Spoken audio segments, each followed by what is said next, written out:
ರಾಜ್ಯದಲ್ಲಿ ಹೃದಯಾಘಾತ ಪ್ರಕರಣಗಳು ಹೆಚ್ಚುತ್ತಿವೆ. ಇದೀಗ 22 ವರ್ಷದ ವಿದ್ಯಾರ್ಥಿನಿ ಹೃದಯಾಘಾತಕ್ಕೆ ಬಲಿಯಾಗಿದ್ದಾಳೆ.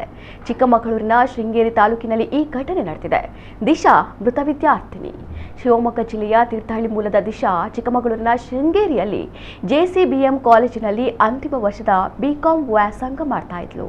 ಶೃಂಗೇರಿ ಪಟ್ಟಣದ ಬಿಸಿಎಂ ಹಾಸ್ಟೆಲ್ನಲ್ಲಿದ್ದ ದಿಶಾಗೆ ಇಂದು ಬೆಳಗ್ಗೆ ಇದ್ದಕ್ಕಿದ್ದಂತೆ ಎದೆನೋವು ಕಾಣಿಸಿಕೊಂಡಿದ್ದು ಇದರಿಂದ ಕುಸಿದು ಬಿದ್ದು ಸಾವನ್ನಪ್ಪಿದ್ದಾಳೆ ಎಂದು ತಿಳಿದು ಬಂದಿದೆ.